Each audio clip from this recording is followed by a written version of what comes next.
الذین کفروا، بے شک وہ لوگ جنہوں نے کفر اختیار کیا، سواء علیہم، ان کے لیے تو برابر ہے، انذرتہم، کہ آپ صلی اللہ علیہ وآلہ وسلم ان کو آخرت کا ڈر سنائیں، ام لم تنذرہم لا یؤمنون، یا آپ صلی اللہ علیہ وآلہ وسلم انہیں آخرت کا ڈر نہ سنائیں، ان کے لیے برابر ہے، لا یؤمنون، وہ ایمان نہیں لے کر آئیں گے۔ اچھا، اس کا یہ مطلب نہیں ہے کہ جو کافر ہے اس کو آپ نے تبلیغ نہیں کرنی ہے۔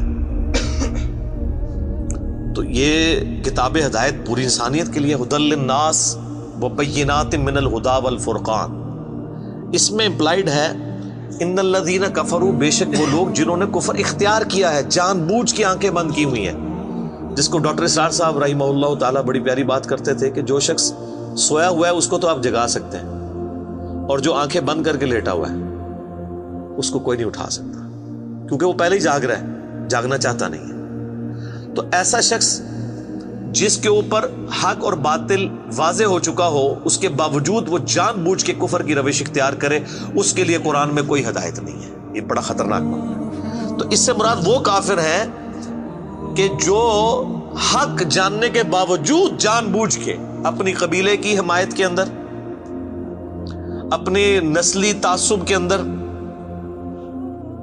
یا جیلسی فیکٹر کی وجہ سے، جس طرح یہودی تھے، نبی صلی اللہ علیہ وآلہ وسلم کو ماننے سے انکار کر دیا، وہ سب کے سب اس کیٹیگری میں فال کرتے ہیں۔ ان کے لیے اب آپ ان کو تبلیغ کریں نہ کریں، ان کے لیے برابر ہے، وہ ایمان نہیں لے کر آئیں گے۔ ختم اللہ علی قلوبہم، اللہ نے ان کے دلوں پر مہر لگا دی ہے، سیل کر دیا، یعنی سیل ہو گئی، اب کوئی چیز اس کے اندر داخل نہیں ہو سکتی۔ وعلی سمعہم، اور ان کے کانوں پر بھی، وعلی ابصارہم، اور ان کی آنکھوں پر بھی، غشاوۃ، پردہ پڑ چکا ہے، ولہم عذاب عظیم، اور ان کے لیے بہت بڑا عذاب تیار کر رکھا ہے اللہ نے۔ وَلِعَوْذُ بِاللَّهِ تَعَالَى اللَّهُمَّ أَجِرْنَا مِنَ النَّارِ، اللَّهُمَّ أَجِرْنَا مِنَ النَّارِ، اللَّهُمَّ أَجِرْنَا مِنَ النَّارِ۔ اچھا، قرآن کا طالب علم جب اس طرح کی آیات پڑھتا ہے نا تو وہ پریشان ہو جاتا ہے کہ بھئی قرآن تو بہت سٹریٹ فارورڈ ہے، اور آپ دیکھ رہے ہیں کہ اللہ تعالیٰ کے مزاج میں وہ چیزیں نہیں ہیں جو آپ کو میٹھے میٹھے وائزین بتاتے ہیں۔ اس لیے میں کہتا ہوں کتابوں کا خدا اور ہے اور بابوں کا خدا اور۔ قرآن بہت سٹریٹ فارورڈ ہے، کیونکہ یہ کلام کرنے والا کون ہے؟ اللہ، بے پرواہ ہے، اور وہ اسی پیشن کے ساتھ بات کرے گا تو آپ بھی اللہ کو سیریس لیں گے نا۔ اور اگر آپ کو یہ کہانی کرائی جائے گی، خیر ہے، جیسے ایک نانی ماں ہوتی ہیں، ایک دادی ماں ہوتی ہیں، تو اللہ تعالیٰ تو نانی اور دادی سے بھی بڑھ کے رحم کرنے والا ہے۔ یہ کہانی، یہ کس آیت میں، کس حدیث میں لکھی ہوئی ہے یہ بات؟ اور میں اس کو پھر اینٹی وینم الزامی جواب کے طور پہ، پھکی کے طور پہ کہتا ہوں کہ اگر یہ نانی دادی اور ماں کے ساتھ آپ اللہ کو تشبیہ دے رہے ہیں اس کی محبت کو، تو کیا یہ نانی دادی اور ماں والی محبت اللہ تعالیٰ کی ابو جہل اور فرعون کے ساتھ بھی ہے؟ تو سارے کہیں گے نہیں۔ تو جو کلمہ پڑھ کے اللہ کے نافرمان اور باغی ہے ان کے ساتھ بھی ہے؟ نہیں۔ جو اللہ کی طرف رجوع لے آئے ان کے لیے۔ پورے قرآن میں ایک آیت بھی ایسی نہیں ہے کہ جو اللہ کا باغی ہو، رجوع نہ لانے والا ہو، اللہ کہتا ہوں میں اس کو معاف کرنے والا ہوں۔ ہمیشہ یہ ہے کہ جو توبہ کر لے، اپنی اصلاح کر لے، رجوع لے آئے۔ یہ درجنوں آیات ہیں، وہ وقت کے ساتھ آئیں گی، ورنہ تو میں اسی آیت کے اوپر ہی پورا یہ لیکچر ختم کر دوں گا، پھر آپ کا وہ یہ مصحف تو پچھلا تو 9 سال میں ختم ہوا ہے، یہ 18 سال میں بھی ختم نہیں ہونا۔ لیکن جنرل میں بات ضرور کروں گا تاکہ آپ کو ایک کنسیپٹ کلیئر ہو کہ جو باتیں بتائی گئی ہیں بالکل نان سینس باتیں ہیں، اس طرح کا کوئی کنسیپٹ نہیں ہے اسلام کے اندر۔ ایک میرا یوٹیوب پہ کلپ بھی ہے، اللہ کی رحمت سے دھوکا، وہ آپ کلپ دیکھیں، میں نے اس میں کراس ریفرنس کے طور پہ کئی آیات پیش کی ہیں کہ یہ آپ کو بالکل کہانی کرائی گئی ہے۔ اللہ تعالیٰ اپنے معاملات میں بہت سخت ہے۔ اچھا، اس کی وجہ سے بعض لوگوں کے دماغ میں یہ بھی آ جاتا ہے کہ یار اللہ تعالیٰ دیکھو مور لگا دیتا ہے، نعوذ باللہ اللہ تعالیٰ کی اپروچ بڑی کوئی فنیٹک والی ہے، نعوذ باللہ۔ ایسا نہیں ہے، یہ ان لوگوں کے لیے جو جان بوجھ کے حق سے اناد کرتے ہیں، تو پھر اللہ تعالیٰ کے غضب کا کوڑا ان پہ پڑتا ہے کہ یار ان کو بات سمجھ بھی آ گئی تھی، اس کے باوجود انہوں نے یہ کیا ہے، اب میں ان کو نہیں چھوڑوں گا، اب ان کے اندر ہدایت داخل بھی نہیں ہو سکے گی. یہ بہت، یعنی اس کو کہتے ہیں پوائنٹ آف نو ریٹرن. اب اس پہ اللہ تعالیٰ کو کوئی پوچھ نہیں سکتا، اس کو اللہ نے بین کیا ہے. لا يسأل عما يفعل وهم يسألون. اللہ کو کوئی نہیں پوچھ سکتا اس نے کوئی کام کیوں کیا. اللہ ہر ایک کو پوچھ سکتا ہے. یہ اللہ کو گلا نہیں کیا جا سکتا. رب ہے، مالک ہے، اس نے اپنے لیے رول طے کیا کہ بھئی جب پوائنٹ آف نو ریٹرن پہ کوئی بندہ پہنچے گا، سچائی قبول کرنے کے باوجود وہ حق سے اناد کرے گا، اس کو نظر آ جائے گی سچائی ہے، پھر بھی وہ اناد کر دے گا، پھر میں موت لگا دوں گا. آؤ پھر وقت کا پیغمبر بھی اس کو ہدایت نہیں دے سکتا. انک لا تہدی من احببت ولکن اللہ یہدی من یشاء. اے نبی، جس سے تم محبت کرتے ہو تم بھی اسے ہدایت نہیں دے سکتے. اللہ جسے چاہتا ہے ہدایت دیتا ہے. ہدایت کس کو دیتا ہے؟ والذین جاہدوا فینا لنہدینہم سبلنا. جو لوگ ہماری راہ میں کوشش کریں گے ان کے لیے ہم اپنی راہیں کھولیں گے. اس کائنات کی سب سے ایلیٹ چیز ایمان ہے، جس کے اوپر ہمیشہ کی کامیابیوں اور ناکامیوں کا فیصلہ ہونے والا ہے. تو آپ کیا سمجھتے ہیں کہ آپ کو یہ راہ چلتے فٹ پاتھ پہ گری پڑی مل جائے گی؟ اس کے لیے کوئی ایفرٹ پٹ نہیں کرنی پڑے گی. اور دنیا میں جس چیز کی منفعت چند سالوں کے لیے ہو وہ بھی اتنی ایفرٹ پٹ کرنے کے بعد ملتی ہے.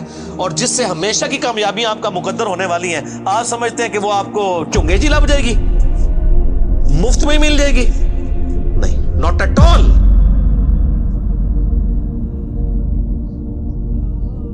میری وائف نے جب پہلی دفعہ قرآن پڑھا نا شادی کے بعد، میں نے اس کو ایک قرآن کلاس ہوتی تھی رمضان شریف میں، تو میں نے کہا میں بچے وغیرہ میں دیکھوں گا، تم نہ صرف ایک دفعہ قرآن پڑھ لو تاکہ تمہیں پتہ چلے قرآن میں لکھا کیا ہوا ہے. قرآن آپ اکیلے بیٹھ کے تو ظاہر ہے اس طرح نہیں ہے، ایک ماحول ہوتا ہے، ایک ڈیکورم ہے، کلاس ہے جس طرح یہاں لوگ بیٹھے.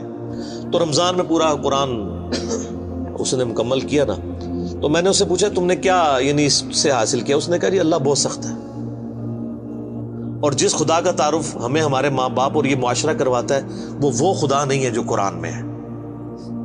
اللہ تو اپنے معاملات میں بہت سخت ہے. یہ کتاب انذار ہے، تبشیر اور بشارت ان کے لیے جو بات مانتے ہیں. جو نہیں مانتے ہیں ان کے لیے عذاب کا کوڑا ہے یہ کتاب.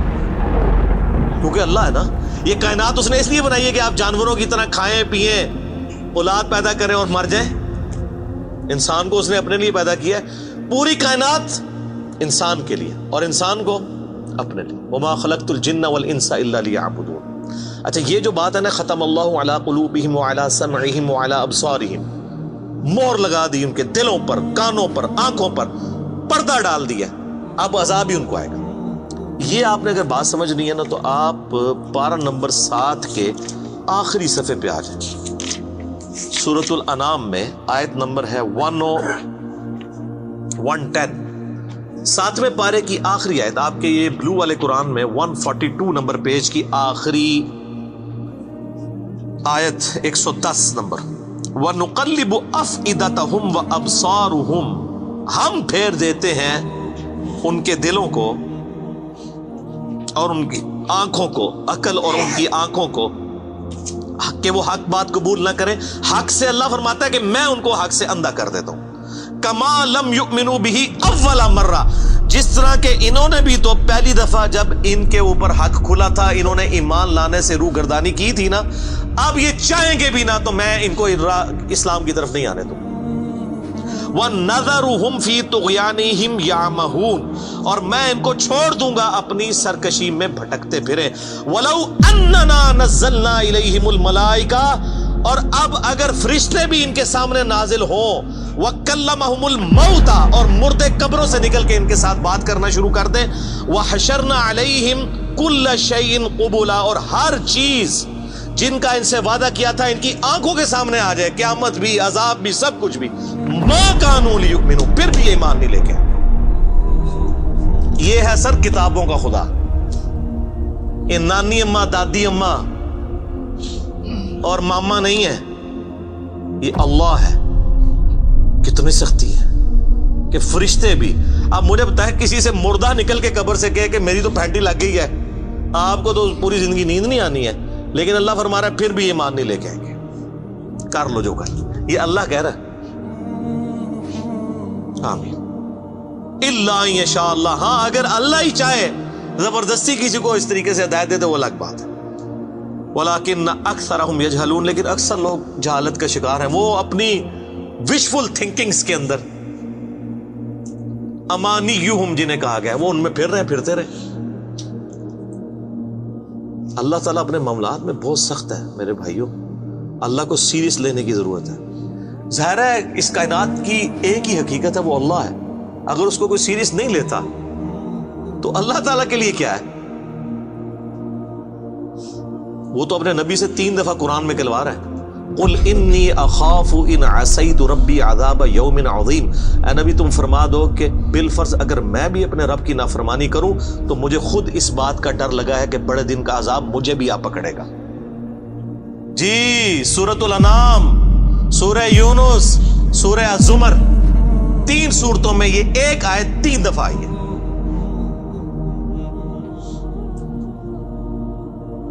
آپ مجھے بتائیں، جو آپ کو کہتے ہیں جناب ہم بخشوا لیں گے، ہم اپنے مریدوں کو لے جائیں گے، اور تو انہوں کھنگن نہیں دینا کسی نے ہوتے، تو یہ اس لیے کہ نہ انہوں نے خود قرآن پڑھا ہوا ہے اور نہ آپ کو پڑھنے دیں گے، ورنہ آپ کا دماغ کھل جائے۔ او جی گاڈ از آل لونگ، یہ کرسچنز نے بھی ایک دھوکہ دیا ہے نا، گاڈ از آل لونگ، تو میں نے ان کو بھی پھکی دی تھی کہ اگر گاڈ از آل لونگ ہے اور وہ آل لونگ کا کانسیپٹ پھر صوفیاء کے ہاں ادھر مسلمانوں میں بھی داخل ہوا، وہ جی اللہ کو ہماری نمازیں چاہیے، اور سر اللہ نے کب کہا مجھے تمہاری نمازیں چاہیے؟ اللہ کہتا ہے تمہیں تمہارے لیے نمازیں چاہیے، اللہ کے لیے نہیں، اپنے لیے۔ گاڈ از آل لونگ، او آل لونگ اس کے لیے ہے جو اس کا بندہ بن جائے گا، باغی کے لیے نہیں۔ تو پھر میں نے ان کو دنیاوی طور پہ ایک الزامی جواب، اینٹی وینم پھکی دی ہے کہ بتاؤ تمہارے دشمن کی بھی بیوی ہو اگر کوئی اور اس کے چھوٹے چھوٹے 4 بچے ہوں، کیا تم اپنے دشمن کے لیے خواہش رکھو گے کہ اس کی بیوی چھوٹے چھوٹے 4 بچے چھوڑ کے مر جائے اور اس کے بچے سوتیلی ماں کے ہاتھوں پٹتے رہے، ان کے مینٹل ماڈلز تک بدل جائیں؟ سارے کہیں گے نہیں نہیں جی، کیوں نہیں؟ دل پسیجتا ہے۔ اچھا آپ کا دل پسیجتا ہے اور آپ نے ہمیں یہ کہانی کرائی ہے کہ اللہ تعالیٰ ماں سے اتنے گنا اور دادی سے اتنے گنا اور نانی سے اتنے گنا محبت کرتا ہے، تو وہ اللہ روزانہ ہزاروں ایسی عورتوں کو موت کیوں دیتا ہے جن کے 4 چھوٹے چھوٹے بچے ہوتے ہیں؟ اس پہ ساروں کی زبانیں گنگ ہو جاتی ہیں۔ اگر وہ آل لونگ ہے کیوں موت دیتا ہے؟ آپ تو اپنے دشمن کی بیوی کو بھی موت نہ دیں، وہ روزانہ ہزاروں ایسی ماؤں کو موت کیوں دیتا ہے جن کے چھوٹے چھوٹے بچے ہوتے ہیں؟ اس کا مطلب ہے آپ نے جو احساسات ڈیولپ کیے ہوئے ہیں کہ اللہ اپنے بندوں کے ساتھ یہ کرتا ہے، وہ نہیں ہے۔ اللہ اپنے احساسات کا اسیر نہیں ہے، اللہ کے وہ جذبات نہیں ہیں جو آپ کے ہوتے ہیں، وہ بے پرواہ ہے۔ ہاں جو اس کا ہو جائے نا اس کے لیے معاملہ الگ ہے۔ وہ صحیح بخاری میں حدیث ہے کہ جس نے میرے ولی کے ساتھ دشمنی کی میرا اعلان جنگ ہے اس کے خلاف، اور انسان میرا قرب نہیں حاصل کرتا مگر فرائض کے ذریعے اور نوافل پہ استقامت کے ذریعے اس لیول پہ پہنچ جاتا ہے کہ میں اس کے ہاتھ بن جاتا ہوں جس سے وہ پکڑتا ہے، میں اس کے کان بن جاتا ہوں جس سے وہ سنتا ہے، میں اس کی آنکھیں بن جاتا ہوں جس سے وہ دیکھتا ہے، میں اس کے پاؤں بن جاتا ہوں جس سے وہ چلتا ہے۔ اچھا ادھر ہی حدیث روک دیتے ہیں صوفیاء اور وہ کہتے ہیں نہیں وہ خود ہی خدا بن گیا، ایتھوں ہاتھ پائے گا اینج ہو جائے گا۔ وہ آگے پڑھو کیا لکھا ہوا ہے، وہ جب اپنے دشمن کے اگینسٹ مجھ سے پناہ طلب کرتا ہے میں اسے پناہ عطا کرتا ہوں۔ اگر وہ اللہ ہی سے پناہ طلب کر رہا ہے تو وہ پھر ہاتھ مارنے جو تو نا یہ ہاتھ بن جاتا ہوں، پاؤں بن جاتا ہوں، کان بن جاتا ہوں، اس سے مراد یہ کہ اس کا اوڑھنا بچھونا پھر میں ہی بن جاتا ہوں۔ قل ان صلاتی و نسکی و محیای و مماتی للہ رب العالمین، اے نبی تم فرما دو بے شک میری نماز، میری قربانی، میرا جینا، میرا مرنا سب اللہ کے لیے۔ اوڑھنا بچھونا اللہ بن جاتا ہے۔ اس حدیث کے آگے الفاظ ہیں، اللہ تعالیٰ فرماتا ہے مجھے کبھی کسی معاملے میں ہچکچاہٹ نہیں ہوتی سوائے ایک معاملے کے کہ جب مجھے اپنے کسی مومن بندے کو موت دینی پڑتی ہے۔ اللہ کہتا ہے میں بھی اس پہ ریلیکٹڈ ہوتا ہوں، کیوں؟ میرا بندہ موت کو ناپسند کرتا ہے۔ ظاہر ہے موت تو کسی کو بھی پسند نہیں ہے، انسان زندہ رہنا چاہتا ہے، اور یہ اللہ نے انسان کی کوالٹی رکھی ہے کہ اسے زندہ رہنے کی خواہش ہے۔ اسی لیے اولیاء اللہ بھی جب خطاب کر رہے ہو نا وہاں پہ اسپیکر پھٹ جائے تو وہ بھی یوں کر جاتے ہیں، لا حول علیہم ولا هم یحزنون۔ کیوں کرتے ہیں؟ یہ نیچرل اللہ نے رکھا ہوا ہے۔ کسی اولیاء اللہ کو کہنا یہ سامنے یہ بٹ صاحب کے پاس جو بندوق بڑی خطرناک سی انہوں نے تانی ہوئی ہے، کسی اولیاء اللہ کو کہنا پڑھ لے کلمہ میں چلان لگاؤں، تو آپ دیکھ لیں اس کی کیا حالت ہوگی۔ یہ اللہ نے نیچرل رکھا ہوا ہے۔ موت تو اللہ فرماتا ہے کہ میں بھی ریلیکٹڈ ہوتا ہوں، وہ اپنی موت کو ناپسند کر رہا ہوتا ہے اور میں اسے موت دے کے اپنے پاس لانا چاہتا ہوں۔ پھر کیا ہوتا ہے؟ پھر تو وہ قرآن پاک میں سورہ حمیم سجدہ میں ہے نا کہ ایسے لوگوں میں پھر فرشتے نازل ہوتے ہیں، ان کو بشارت دیتے ہیں موت کے وقت. اور پھر سنن ابی داؤد میں، سنن نسائی میں بڑی ڈیٹیلڈ احادیث ہیں کہ جب ایمان والے کی موت کا وقت قریب آتا ہے تو باقاعدہ اس کو آمادہ کیا جاتا ہے کہ وہ خود کہ میں مرنا ہے. وہ جب سب کچھ دیکھتا ہے وہ کہتا ہے ٹھیک ہے جان دو. پہلے نہیں کہتا جان دو. بڑا مشکل کام ہے. پہلے کہنا کہ جان دو تو حضرت موسیٰ علیہ السلام تھپڑ کیوں مارتے ہیں اسرائیل کو؟ میرا وہ بھی کلپ چڑھا ہے نا، بخاری مسلم میں حدیث ہے جو. تو یہ بہت سینسٹیو ایشو ہے. اللہ تعالیٰ کے بارے میں آپ اپنے دماغ کھول لیں. یہ آپ وہ کتاب کھول رہے ہیں جو بابوں کی لکھی ہوئی نہیں ہے کتاب، یہ اللہ کی نازل کردہ کتاب ہے. اس کو اسی طریقے سے سمجھنا ہے. شروع میں ہی آپ کا کانٹا نکل جائے گا تو آپ کو آگے قرآن سمجھنا آسان ہوگا. اللہ کے مزاج کو سمجھنا ہے آپ نے، اور یہ دماغ میں بات طے کر لینی ہے کہ بابوں کا خدا اور ہے اور کتابوں کا خدا اور. یہ آپ جو پڑھ رہے ہیں نا، یہ وہ خدا ہے جس کا تعارف محمد رسول اللہ صلی اللہ علیہ وآلہ وسلم نے آپ کو کروایا.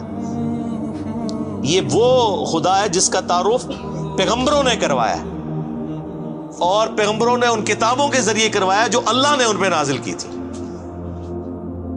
یہ مولانا روم کی مثنوی شریف والا خدا نہیں ہے، یہ قرآن شریف والا خدا ہے.